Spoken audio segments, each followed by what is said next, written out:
empezar ya con dos personas, ojalá que llegue la tercera, que son Ariel Zúñiga, a la derecha mía, escritor y abogado, creador de un blog que se llama Violencia y Control Social y publicó recientemente un libro que se llama Civilización y Derechos Humanos.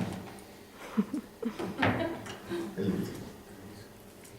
Alex Zapata, que es historiador, doctorado en estudios americanos, quien ha trabajado, una de sus áreas temáticas ha sido la música, entonces por tanto también es atingente que esté hoy en esta mesa.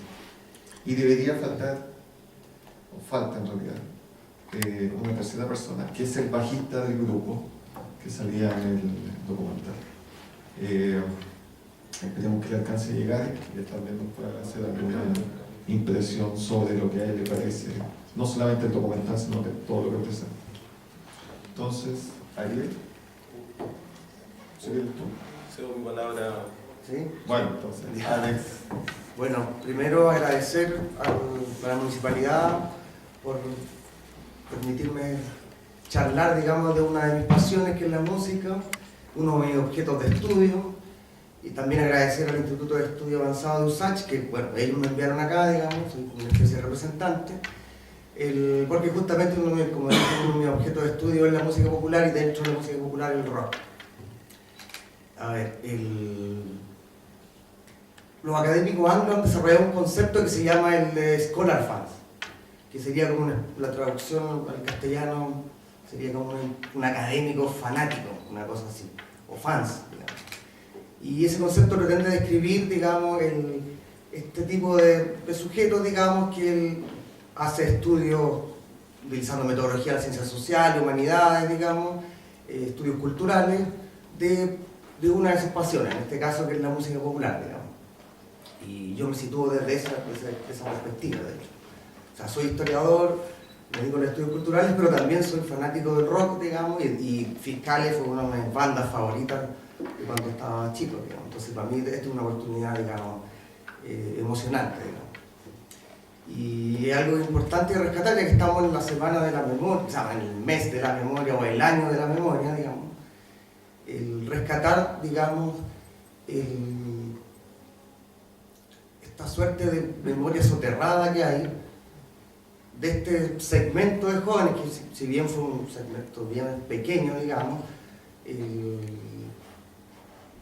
es representativo, o fue representativo de una juventud especial. Como que hay memorias que se han estado replicando más constantemente, que son la memoria del militante, digamos, más ligado al partidismo, y las memorias ya más, digamos, militares, por decirlo de cierta forma. En cambio, esta otra memoria como que siempre ha estado como alejada. De hecho, antes de salir, me acordé que tengo la colección que editó el extinto diario La Nación hace el 2009, 4 CD que editaron, ¿cierto?, junto al ERCE, sobre las canciones para decir que no. En cierta forma, esa es una recopilación sónica, digamos, de las canciones que fueron fundamentales contra Pinochet, digamos, y como la banda sonora del plebiscito. Y justamente, si uno analiza la mayoría de las canciones que están ahí, no aparece el PAN, digamos, y que fue un movimiento fundamental para algún segmento de jóvenes, incluyéndome, digamos. Entonces también quiere decir que se han ido instalando ciertas memorias, digamos. Es lo que Steve Stern, un investigador estadounidense que anda visitando Chile por lo del golpe, digamos, él estableció esta noción de lo que son las memorias emblemáticas, ¿cierto? Y estas memorias están fuera de esas memorias emblemáticas, entonces sería interesante quizás a futuro hacer una investigación de las memorias emblemáticas del punk, digamos, o del rock en general, porque a los historiadores nos atañe la memoria en cuanto a dos dimensiones. Una que es que la memoria es fuente de la historia, digamos, o sea, de la cual podemos sacar datos empíricos, como nos muestra el documental, pero también significado, sentido, ¿cierto?, la subjetividad de las personas, los protagonistas que vivenciaron eso, que también es muy importante historizarlo. Pero también la memoria es un fenómeno social, O sea, la forma en que recuerdan las sociedades es un fenómeno digno de historiar. Entonces eso también podría ser un elemento importante, digamos. El documental es básicamente un ejercicio de memoria, por donde se lo mire, digamos. Está construido, digamos, en base a la memoria de los sujetos protagonistas, digamos. Va a crear memoria, o creó memoria. ¿De qué año es este documental? 2003. 2003, o sea, ya ha pasado hasta 10 años, digamos. Y también ha instalado ciertas memorias, que sería bueno poder discutir, digamos. Bueno, y que poder recalcar, digamos. En base, yo he estudiado un poco ese periodo, digamos, y hay cosas que confirmo, digamos, con este documental, y otras cosas que podrían discutirse, digamos. Algo interesante que es digno de rescatar, considero, es la función política, o digamos de infrapolítica, que ha cumplido cierto tipo de música, y entre ellos el punk rock. Hay un gurú de la musicología mundial, digamos, que es Simon Fried. Él estableció que la música popular, y sobre todo el rock, digamos, es atractivo para las personas porque cumple determinadas funciones sociales. Y ahí él elaboró como 5 funciones que tienen que ver con la construcción de identidad, con la organización del tiempo, la memoria, que es posible de ser apropiada la música, etcétera, etcétera. Pero hay una función que dejó de lado, que es la función política. Y yo creo que fue súper importante, o sea, para sujetos, incluyéndome, digamos, que no teníamos una afiliación partidista. Prácticamente esta música fue la que gatilló, despertó, digamos, cierto gusto por la política, gusto por lo público y por lo social, sociopolítico. O sea, en mi caso particular, yo escuchaba metal, siempre me gustó la música fuerte, digamos, pero escuché Los Prisioneros, un grupo español que se llama del rock radical vasco, ¿cierto? La Polla Record, y después Fiscales, digamos, y me cambió la perspectiva. O sea, también se puede hacer música pesada, pero que hable de mi realidad, o de lo que yo imagino como mi realidad, ¿cierto? Porque mucho de esto también tiene que ver con construcción.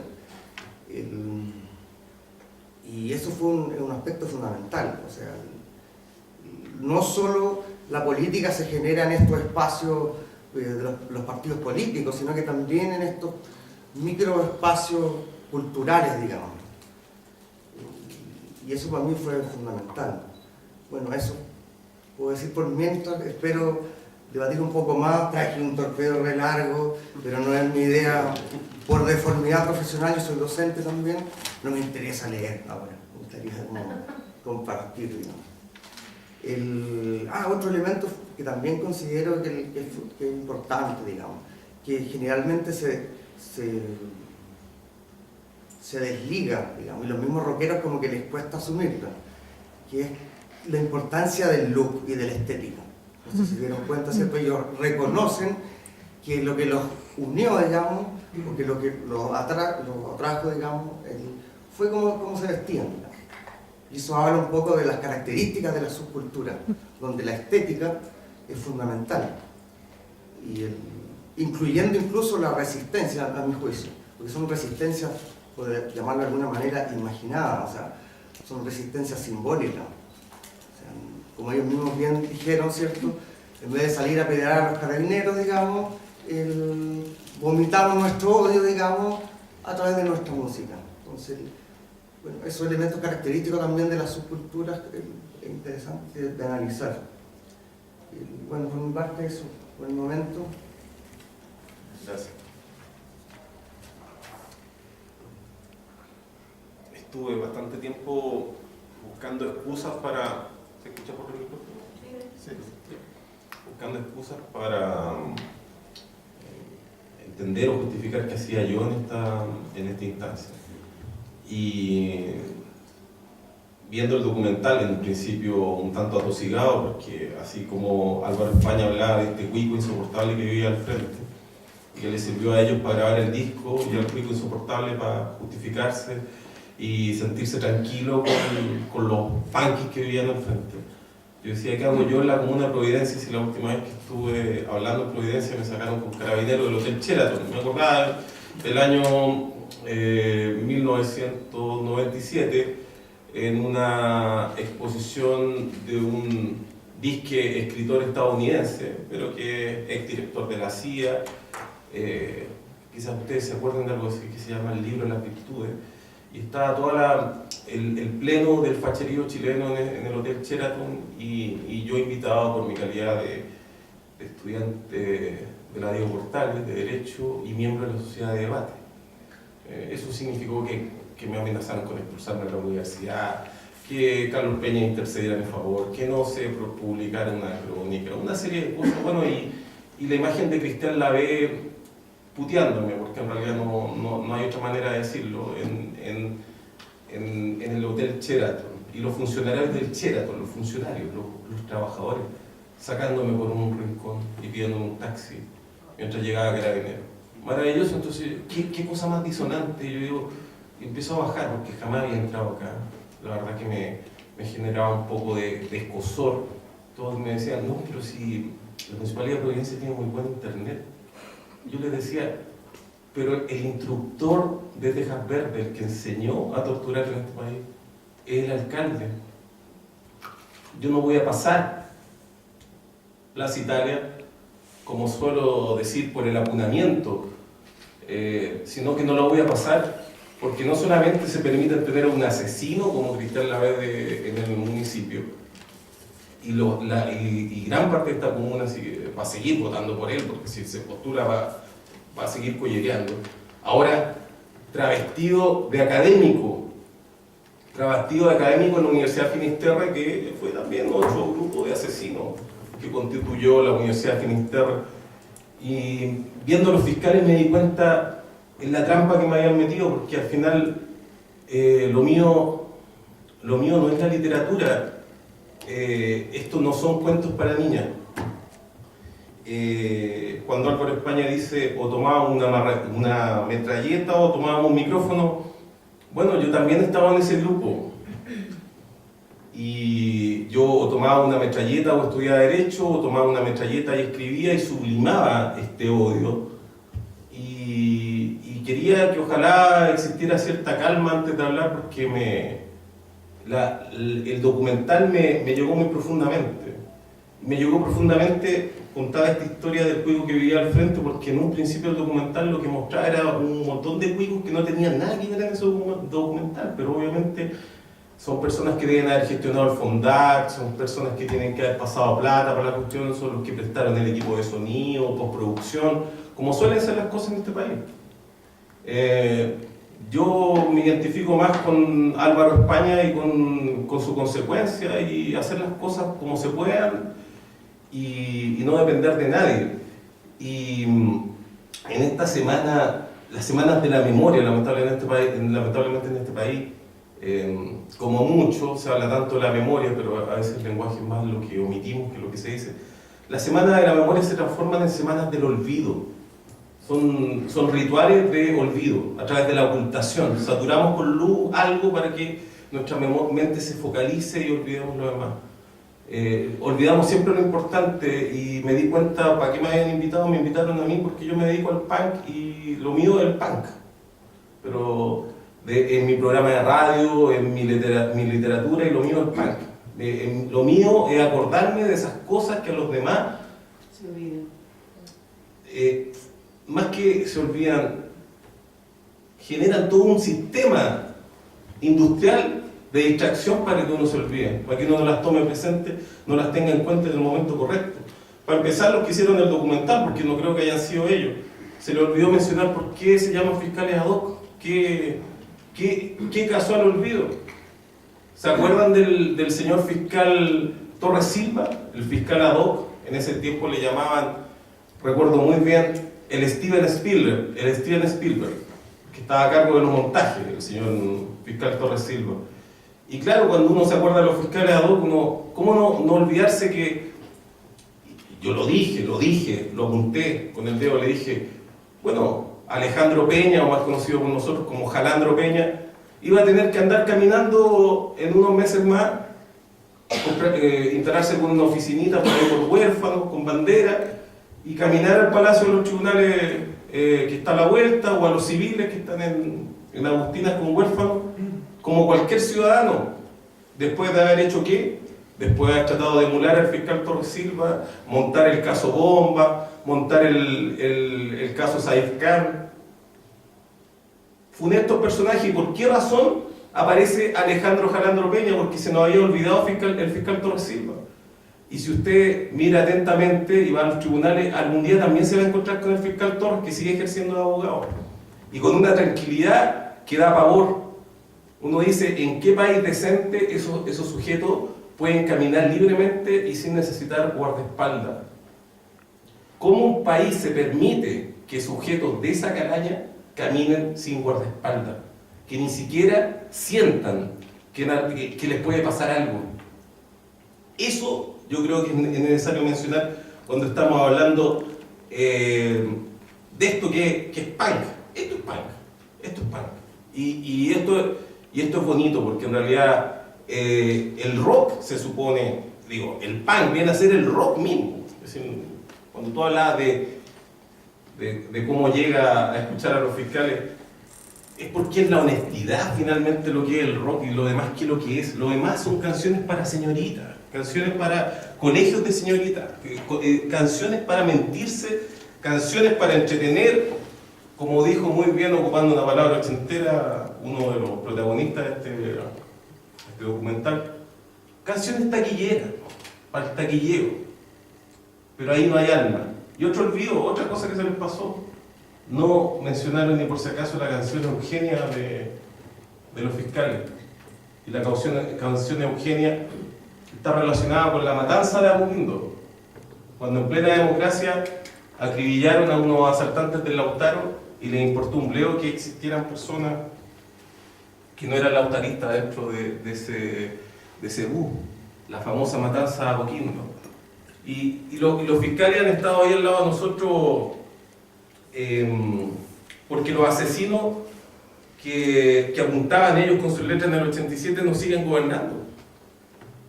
Porque uno de los asesinos, como Francisco Javier Cuadra, que aparece en el video, uno lo recuerda inmediatamente de qué estamos hablando, y sin embargo hoy día es un académico.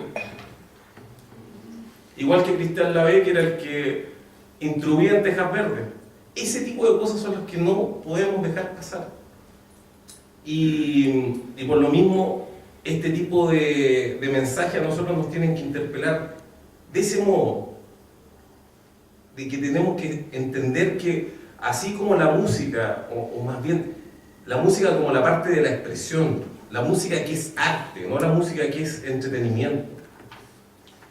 Asimismo la historia, la historiografía, la academia, lo que realmente sale del alma, tiene que estar preocupada de traer a la memoria las cosas, no de organizar rituales de memoria, porque los rituales de memoria se prestan para los olvidos, para las equivocaciones, para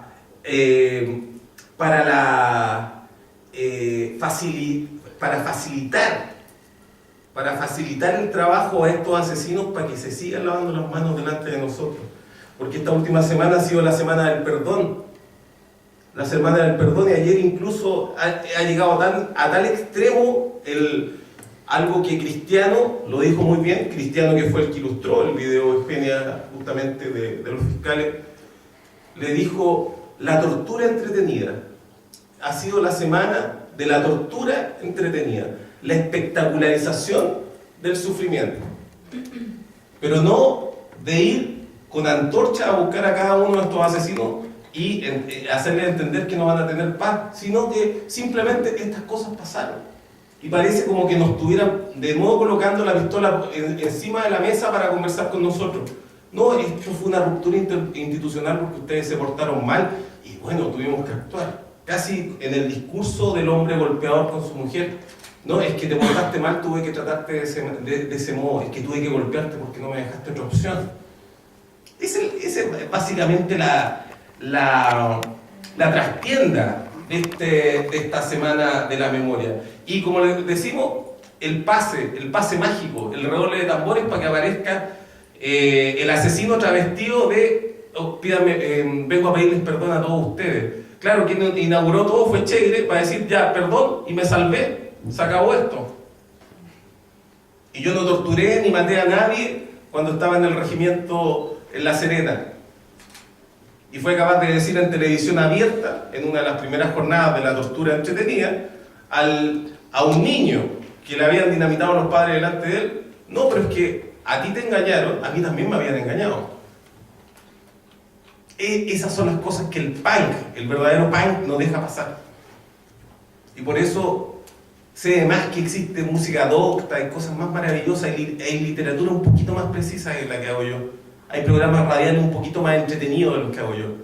Pero sin embargo, yo voy a seguir haciendo punk, así como Álvaro España va a seguir haciendo punk. Lo haga en su casa, con sus amigos. Lamentable que sea así. Pero el punk no es algo que se pueda dejar de hacer, sobre todo en un país como este, que ojalá sobrevuele lo más pronto posible ese cóndor de que nos hablaba Álvaro España y tape de mierda este país completo, esta ciudad completa y sobre todo esas partes estratégicas de este país donde se intenta ocultar y dar pie para el perdón forzado, el perdón como una ficha de pulpería, que el mismo dueño de la salitrera le pone valor. Los mismos que torturaron y mataron, acuñaron las monedas del perdón y ahora las están distribuyendo como fichas de pulpería. Los mismos torturadores ahora andan hablando de perdón. Es necesario clavar el mensaje que no van a tener perdón y que no van a tener paz. Eso es lo importante. Y quizás eso que está en nosotros de manera latente es lo que nos tenemos que preocupar de recordar, de rememorar para nosotros, reencontrarnos con esas emociones. Como decían también estos muchachos cuando eran muy jóvenes, en el 87, qué bella es la violencia cuando proviene del odio. ¿Por qué no convocamos ese odio en estas semanas de la memoria? En vez de estar hablando de tantas cosas bonitas y reconciliación forzada con asesinos. Yo prefiero odiarlos, francamente. Yo no me voy a sentar en la mesa con los asesinos. Yo no me voy a prestar a que ellos devalúen la moneda honesta que surge del pueblo con la moneda falsa del perdón de ellos mismos. No, eso es muy importante. Y eso, francamente, es lo que quisiera comunicarlo, querido amigo, y da un poco de pavor el poder decir estas cosas y poder ahora salir tranquilo caminando por Providencia. Me da un poco de incomodidad y quizás me hace pensar que no ha pasado nada, porque después de decir esto y salir tranquilo, quizás quiere decir que estamos preparados para todo y ya perdimos inclusive la capacidad de reaccionar. Eso. Muchas gracias.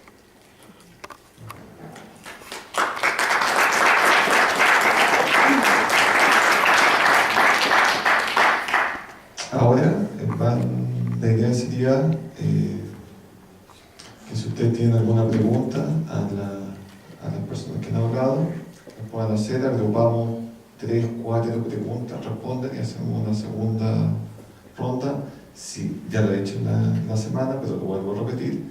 Si alguien siente la necesidad de hacer un comentario, lo puede hacer, pero acotado para que no sea una segunda ponencia.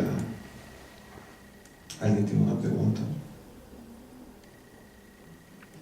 Al fondo hay alguien con micrófono. No hay micrófono, hay que... Sí. Bueno, entonces con voz alta. ¿Alguien tiene una pregunta? ¿Algún comentario que quiera hacer? Yo quiero hacer un pequeño comentario. Bueno, mi nombre es Rodrigo. Llevo harto tiempo sumergido en esto de lo que es el punk rock a nivel nacional. Yo siempre he pensado, si el punk rock habría existido en los tiempos de los B, incluso antes, no habría existido el MIR, no habría existido los frentes que que peleaban contra toda la injusticia. Que la injusticia ahora se ve reflejada en estos grupos de jóvenes, de un poco más adultos que formaron sus familias y se ven descontentos.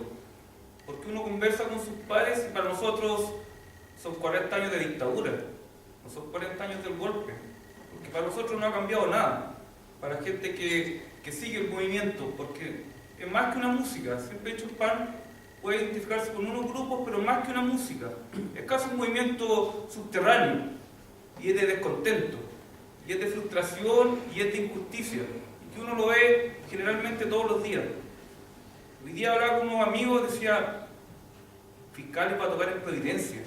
Era como, wow, ¿qué onda? ¿Qué está pasando? ¿Sí? En las tierras de la E. Entonces, ¿qué cambio está pasando? A lo mejor hemos construido pequeños cambios, pero el fondo sigue siendo igual. Para el pan rock, para nuestros amigos, para los que yo sigo, con los que me junto, esto todo sigue igual.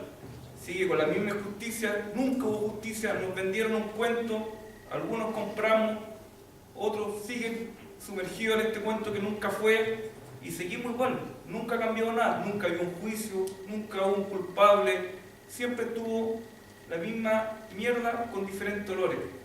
Se ha reflejado en dos temas.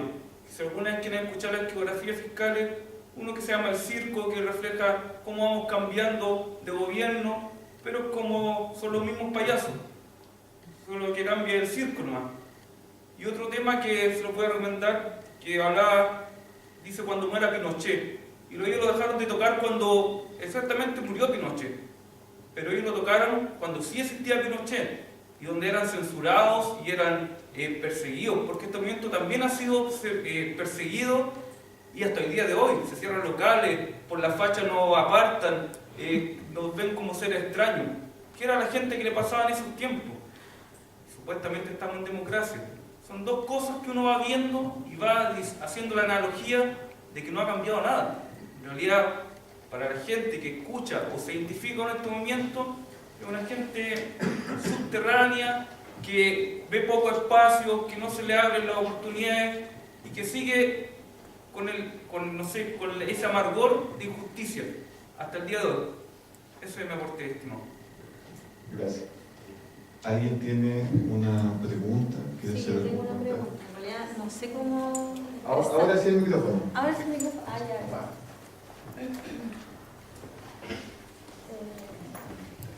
ya. Mi nombre es Katy, yo soy actriz y también tengo una página de música. Estoy también justo entrando en esta onda de la música, de creo que el teatro con la música, ¿ya? Es algo nuevo para mí, que estoy como... estoy entrando a círculos de cineastas, de músicos. Y he hablado mucho también del punk. Personalmente, en mi experiencia personal, bueno, yo soy de una generación de los años 90. Yo empecé, no sé, a mí me gustaba Clash.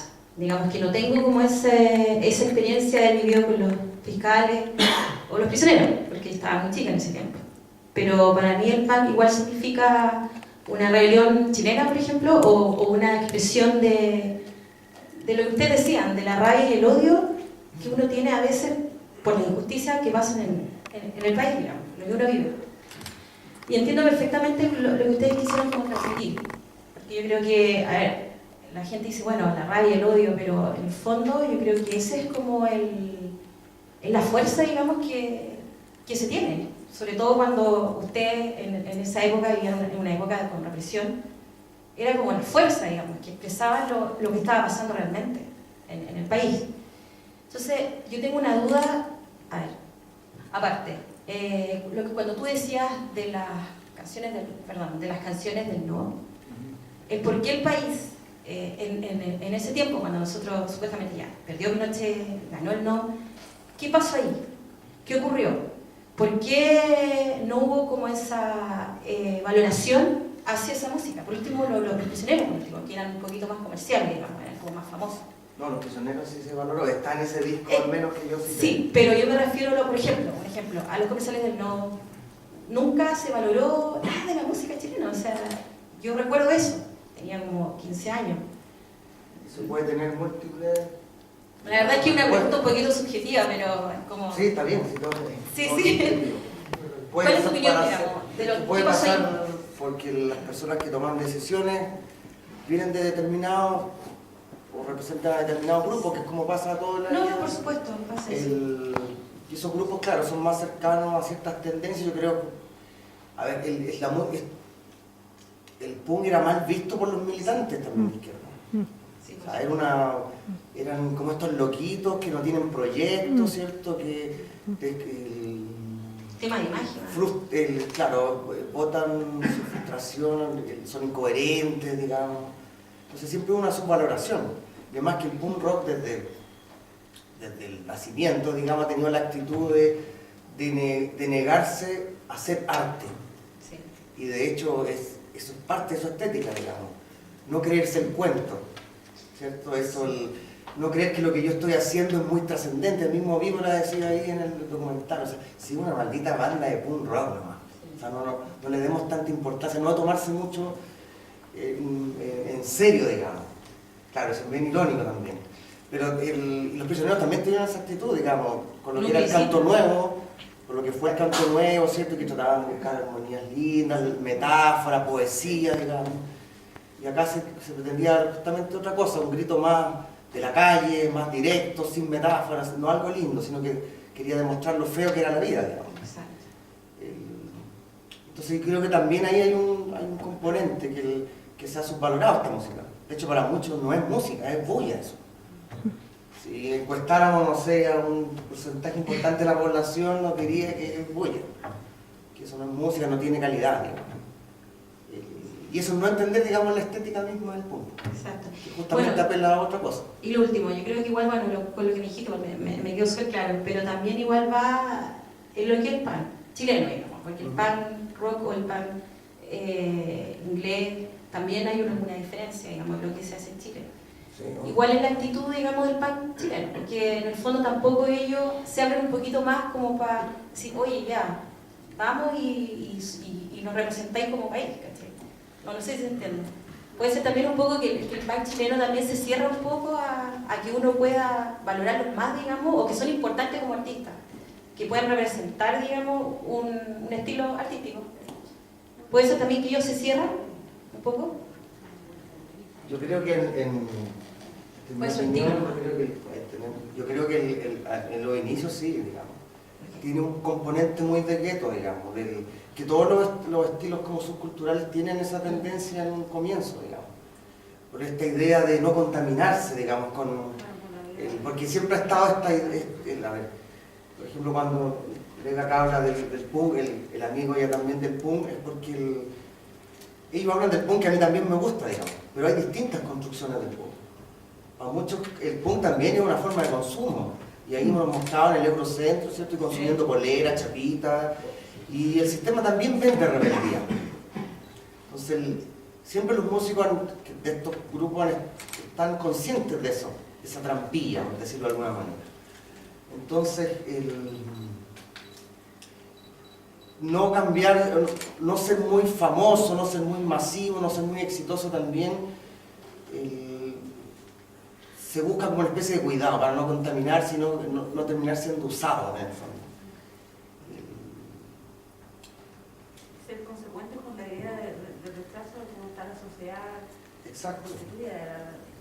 Por eso es muy importante lo que dijeron los dos amigos, digamos, ¿cierto? Es que ellos se refirieron, no con esas palabras, pero algo fundamental en los estudios de música popular, y sobre todo en los estilos más contraculturales, por decirlo, que es la idea de la autenticidad, ¿cierto? Ellos son auténticos. Y es súper subjetivo, digamos, que uno puede analizar 3 bandas y hay algo que pasa que yo le creo más a esa y no a las otras 2. Como decía en el video, ¿cierto? Tocaban 2 otras bandas, pero no es lo mismo, hacían. El fans como que no es capaz a lo mejor de explicarlo muy bien, pero tiene que ver con la autenticidad, o sea, que ellos los vean como ellos mismos, digamos. Eso es lo lindo de Fiscal, o sea, son igual que sus fans, en el fondo. Es como un grupo de amigos que tuvo más que tribuna, digamos. Bueno, eso. No sé. Gracias. ¿Alguna otra pregunta, comentario? Bueno, si es así, queda más de acá. Cerramos ya de forma definitiva esta semana de la memoria en la sección documentales, y solamente quedaría el día de mañana. No sé si lo notaron cuando enteraron, se está construyendo un escenario afuera que va a iniciar a las 4 de la tarde mañana con 4 bandas.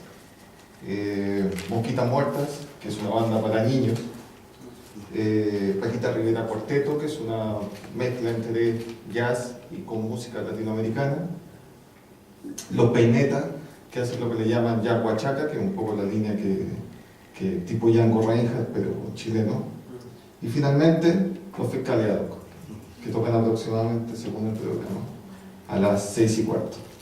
Así que les quiero agradecer mucho la asistencia. Hay mucha gente que vino toda la semana, se lo agradezco. Sí. Yo quisiera decir una cosa. A mí me asombra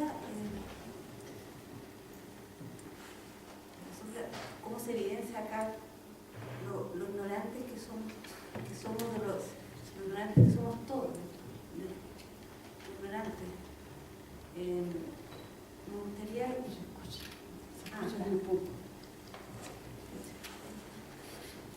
mí me asombra cómo se evidencia acá en lo ignorantes que somos por diferencias de edades, de lo que pasa en el país, de lo que pasa. Yo trabajo en arte. Yo pasé la dictadura en la universidad, pasé todo en protesta, y más que protesta, luchando con esa dictadura de mierda, digamos. Y es asombroso ver cómo ahora la gente tan joven, mucho más joven que pueden ser mis hijos, ya casi mis nietos, impresionante, se hacen cargo de algo que no se hicieron cargo durante cuando con el cambio con la concertación y todo eso. Yo conversaba siempre conversamos con amigos míos, con mi marido, digamos, de que todo sigue igual. Nosotros siempre es asombroso de la gente que diga que es verdad, que todo sigue igual. No se ha cambiado nada. Y que todo al revés. Yo creo que el abismo, y ahora es un abismo lo que hay entre la gente, entre los niveles socioeconómicos, ahora ya es un abismo, no es que sea como antes una diferencia de algunos pocos, ahora es un abismo, es impresionante. Es como 500 países en uno, digamos, y esa mayoría no tiene derecho a nada, absolutamente a nada. Por eso a mí me encanta saber cómo el punk, ¿no? Es una manera de expresión y de lucha contra eso. Pero me asombra cómo es posible que no se pueda masificar esto de algún modo, como porque yo, por ejemplo, no tenía idea de lo que era el punk. No sabía. Y me gustaría, por ejemplo, tú que escribes, lo que escribiste tú, anotar, después te pregunto cómo poder tener acceso además a cosas como esta que por casualidad llegué acá, por casualidad. Bueno, hay páginas web, libros que se han escrito, que recopilan entrevistas, otros la historia, por ejemplo está el libro de los Dada. Pero el dadaísmo se dio en Europa. Claro, pero el grupo como de los pioneros del punk rock de segunda mitad de los 80 se llamaba Dada. También, bueno, páginas web, artículos, yo he escrito algunas cosas también, mandarles, no sé si le interesa, yo me da su correo y se lo envío, digamos.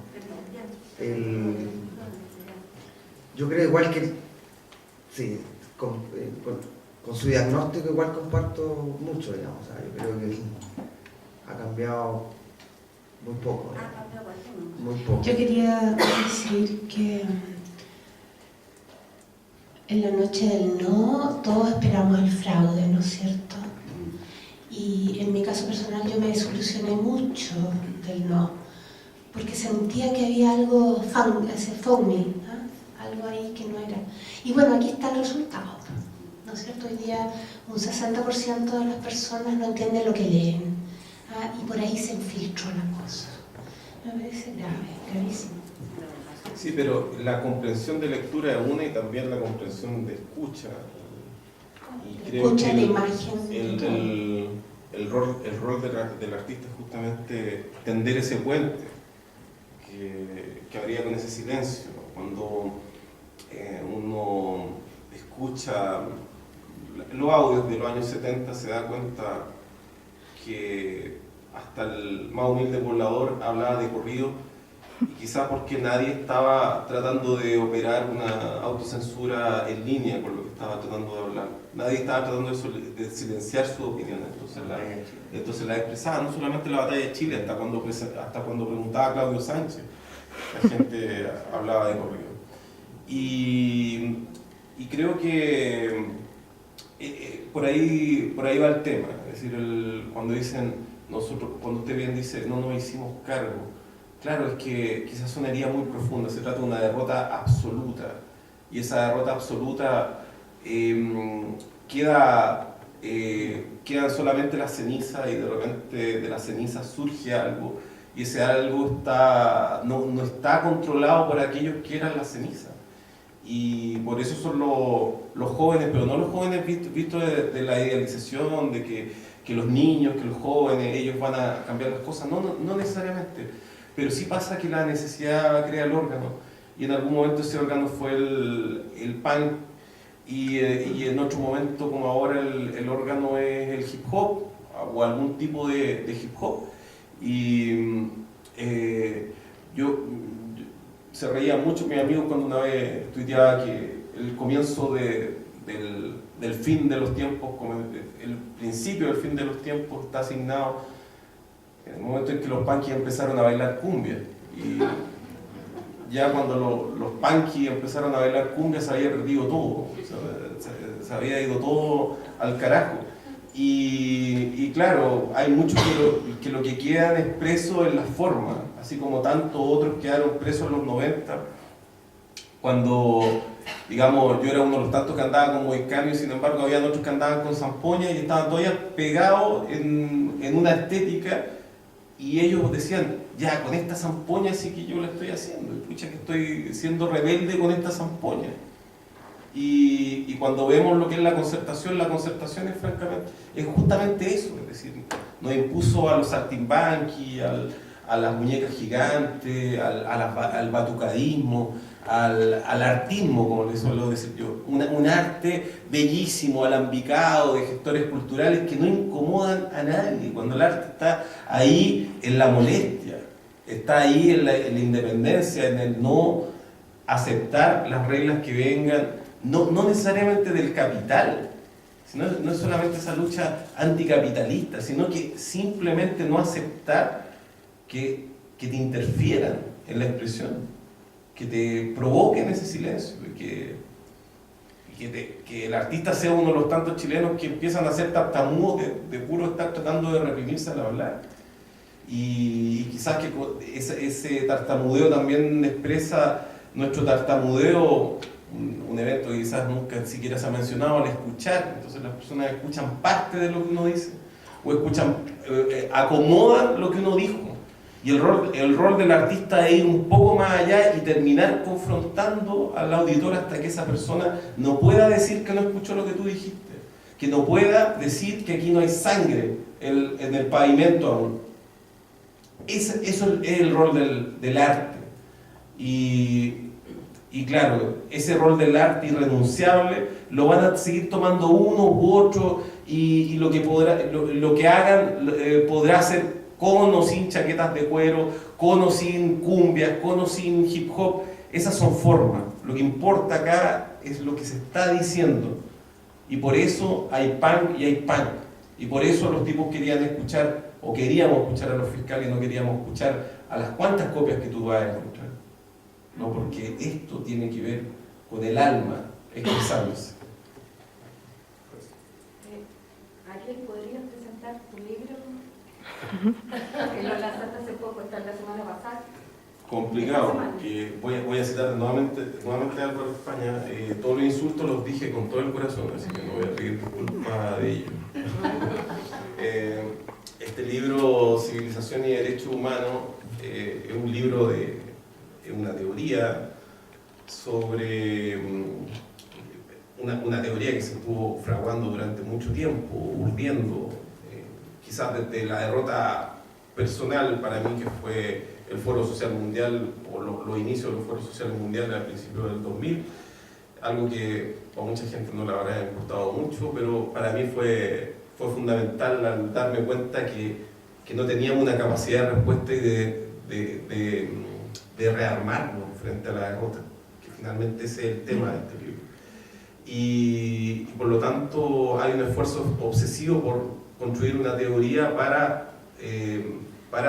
reconstruirse, una teoría de reconstrucción, de volver a tomarse en serio la utopía y como mencionaba el epígrafe que borró el editor, para construir una humanidad a la altura de nuestros sueños.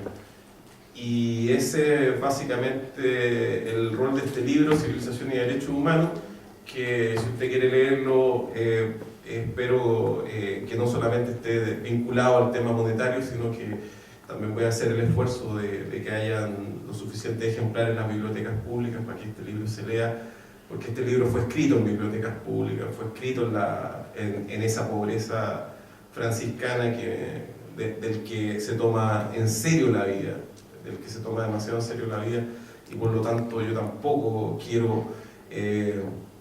me han dicho, oye, tíralo en PDF, es bastante incómodo leer los PDF, son 330 páginas, bastante apretadas en el libro, entonces en PDF la verdad es que no quiero contribuir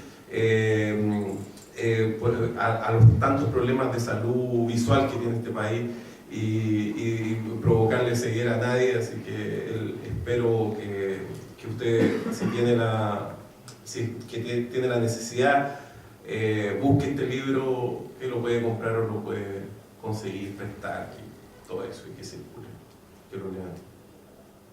Eso. ¿Quedarán copias? No lo sé, la verdad es que Providencia yo lo tenía tan lejano. Tonto.